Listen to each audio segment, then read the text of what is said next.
नमस्कार, पर्पल भारत में आपका स्वागत है।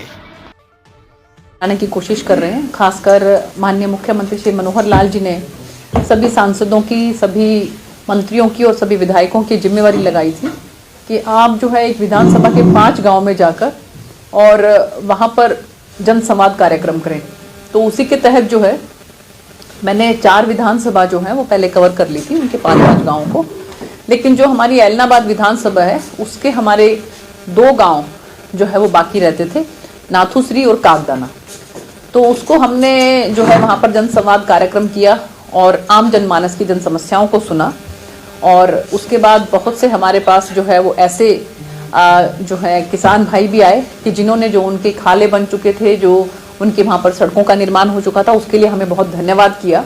और इसके बाद जो है हमने जो रानिया के हमारे 5 गाँव थे, उन 5 गाँव का हमने दौरा किया, वहाँ पर जनसंवाद कार्यक्रम किए और वहाँ पर भी आम जनमानस से जो उनकी समस्याएं थी उनसे हम रूबरू हुए। और क्योंकि सभी जो अधिकारी हैं वो हमारे साथ रहते हैं, तो सभी अधिकारियों को हमने उसी समय में हाथ के हाथ जो है उनको कह के जो भी समस्याएं थी उनका समाधान करवाया। कुछ ऐसी समस्याएं थी जिनका कि कोई एस्टिमेट जाना है, कोई एडमिनिस्ट्रेटिव अप्रूवल आनी है, तो उनको हमने अधिकारियों को दिया और उसके बारे में उनको ये सुनिश्चित किया कि बहुत जल्द जो है इसको यहाँ अपना ये चंडीगढ़ तक पहुंचाया जाएगा। और वहां पर चंडीगढ़ पहुंचाकर माननीय मुख्यमंत्री जी स्वयं संज्ञान लेते हैं। हमने जितनी भी समस्याएं थी उनका रजिस्ट्रेशन करवा के प्रॉपर उनको सीरियल वाइज उनको लगा के और माननीय मुख्यमंत्री जी के पास पहुंचाया है, पहले वाली समस्याओं को भी और अब की जो समस्याएं हैं उनको भी।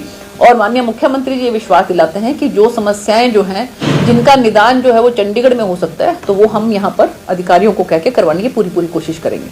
इसके साथ साथ आप लोगों को मालूम ही होगा कि आज से जो है पूरे हरियाणा के अंदर विकसित भारत संकल्प यात्रा, इसके तहत जो है एक रथ यात्रा निकल रही है।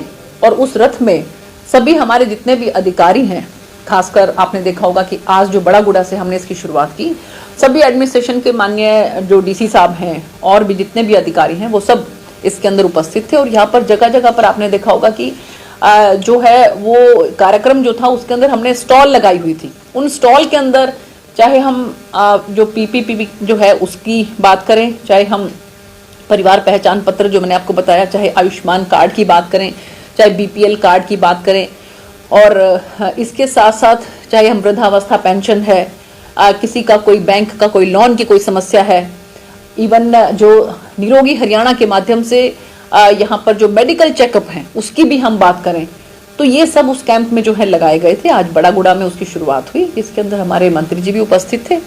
और इसके बाद जो है सुरतिया गांव में हुआ और वहां पर भी ये रथ यात्रा गई। और आप ये देखिए कि जिन आम जनमानस को इन जो हमारी जितनी भी स्कीम है उनका जिनको लाभ मिल रहा है उसके बारे में भी उसमें जानकारी दी गई। और जिनको नहीं मिला लाभ उनको हमने आह्वान किया और उनको हमने आग्रह किया कि वो इन स्टॉल के माध्यम से जो है उसमें अपनी समस्या जो है वहां पर उसका समाधान कर सकते हैं। तो मुझे लगता है कि शायद ये आज से पहले कभी किसी सरकार में नहीं हुआ होगा कि जो हमारा एक आम जनमानस है उसको दफ्तरों के चक्कर काट काट के जो है उनके जूते घिस जाते थे।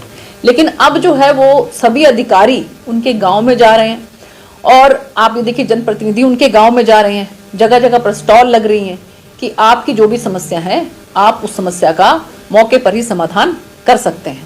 तो मैं इस बात के लिए माननीय प्रधानमंत्री श्री नरेंद्र मोदी जी को तहे दिल से धन्यवाद करती हूँ कि ये मोदी जी की गारंटी है कि आपको जो भी योजना है उसका लाभ आपको सुनिश्चित किया जाएगा, उसका लाभ आपको मिलेगा ही मिलेगा।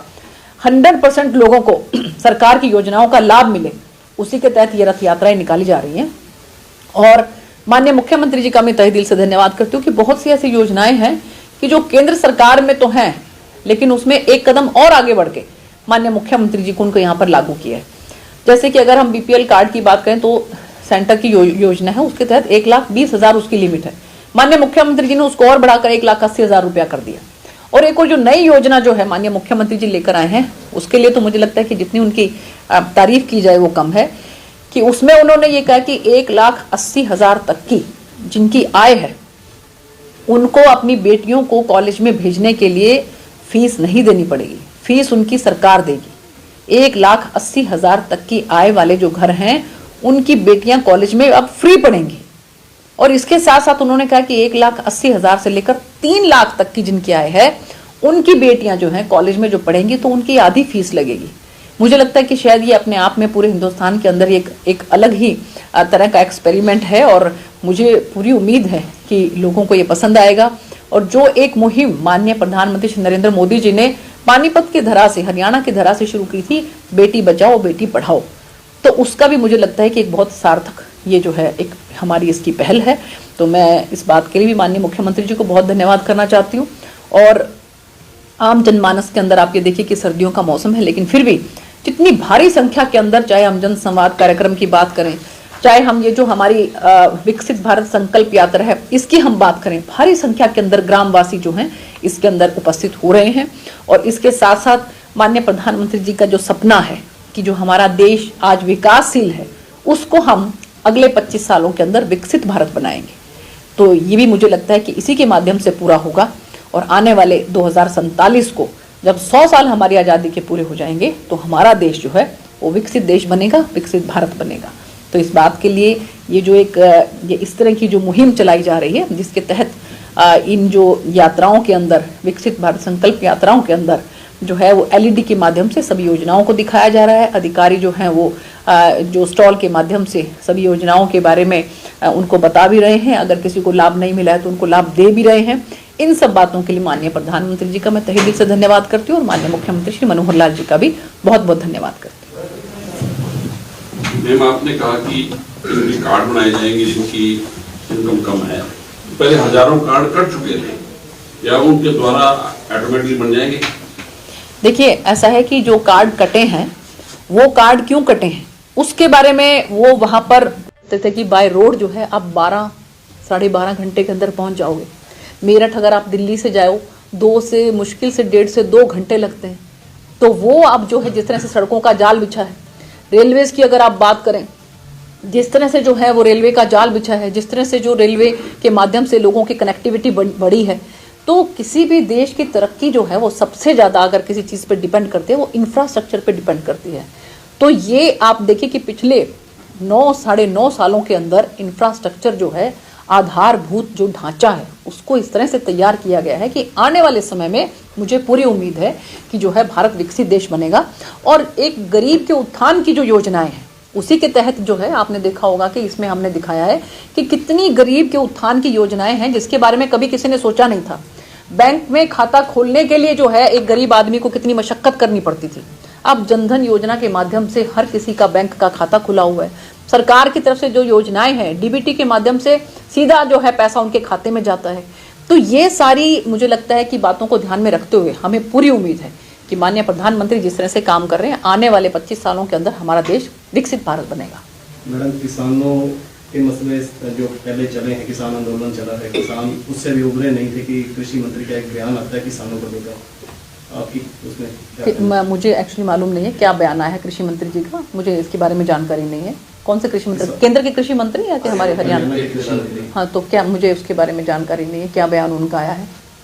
अगर को काफी गलत उसमें कहा गया है। नहीं, देखो किसी को भी ये तो मुझे लगता है कि हर जो भी राजनीति में है वो किसी भी पार्टी से क्यों ना हो, अपनी बात पे संयम रखना, अपनी बात को तोल मोल के बोलना, ये मुझे लगता है कि हर किसी राजनीति में जो भी संबंधित है किसी भी पार्टी से क्यों ना हो, ये सबसे पहली जो है उसकी शर्त होनी चाहिए कि आप जो है किसी भी, क्योंकि आप एक किसी पद पर होते हैं, आप जनप्रतिनिधि होते हैं, आपकी हर बात का जो है कोई जो उसके पीछे कोई ना कोई मतलब होता है। तो ऐसे उसमें अगर आप कोई ऐसी बात करते हैं कि जिससे किसी की भावनाएं आहत होती हैं, तो मुझे लगता है कि ये अच्छी बात नहीं है। अगर उन्होंने कोई ऐसी बात कही है कि जिससे किसी भी वर्ग विशेष की या किसी की भी अगर भावनाएं आहत हुई हैं, तो मुझे लगता है कि उनको इस चीज़ का संज्ञान लेना चाहिए। कल प्रदेश अध्यक्ष नेहा सैनी ने भी इस बयान को बोला कि ये पार्टी का बयान नहीं है, ये उनका व्यक्तिगत। हाँ, देखिए मैंने बताया कि मुझे बयान का ही नहीं मालूम है कि क्या बयान है, क्योंकि मैं आपको पता ही है कि जनसंवाद कार्यक्रम और इन सब कार्यक्रमों में बहुत ज़्यादा व्यस्त थी, तो इसलिए मुझे नहीं मालूम है कि क्या बयान आया है। लेकिन मैं सिर्फ ये कहना चाहती हूँ कि जो भी बयान है वो किसी भी जो भी राजनीति में उनको इस बात का ध्यान रखना चाहिए कि वो किसी एक पद पर होने के बाद उस पद की गरिमा को ध्यान में रखते हुए कोई भी शब्दावली का इस्तेमाल करें।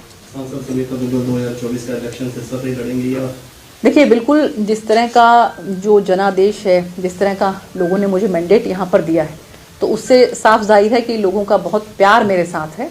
और मैं नहीं चाहती कि उनके साथ जो है ये जो विश्वास हम लोगों के बीच में बना हुआ है, वो विश्वास किसी भी तरह से ब्रेक हो।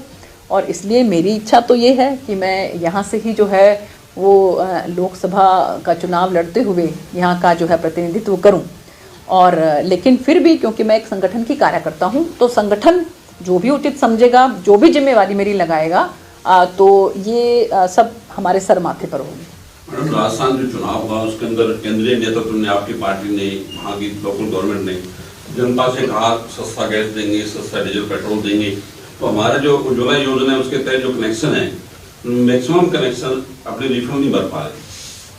नहीं, देखिए, इसमें ये भी प्रोविजन हम रख रहे हैं। ये जो हमने जैसे बताया कि एलईडी के माध्यम से ये जो विकसित भारत संकल्प यात्रा है, इसमें ये भी बताया जाएगा कि जो रिफिल का अगर जो सिस्टम है तो वो किस तरह से वो रिफिल भी करवा सकते हैं।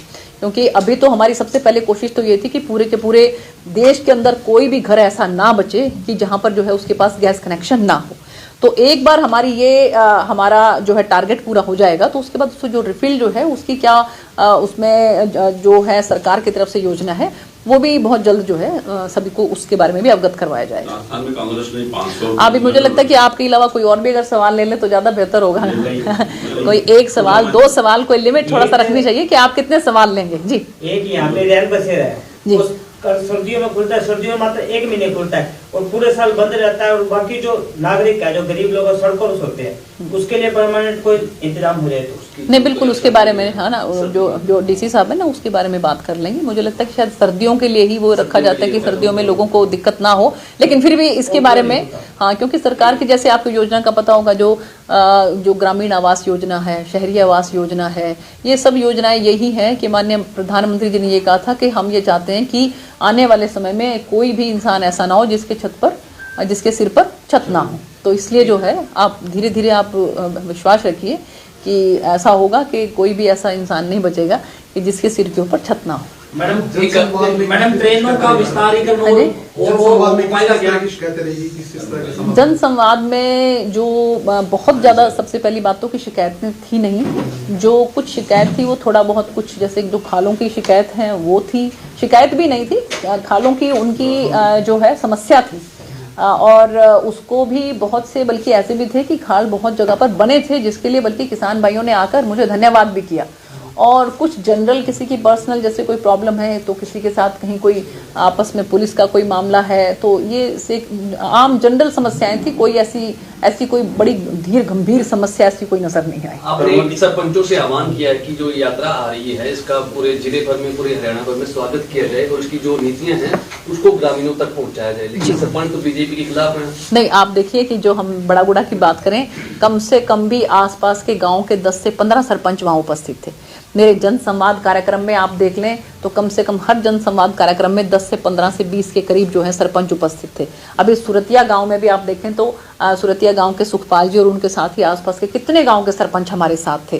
तो मुझे ये लगता है कि ये जो है एक तरह से कुछ विपक्षी जो पार्टी हैं उनका भी एक कोई षड्यंत्र हो सकता है। नहीं तो सरपंच जो है वो बहुत बढ़ चढ़ कर सरकार की सभी योजनाओं का लाभ भी उठा रहे हैं।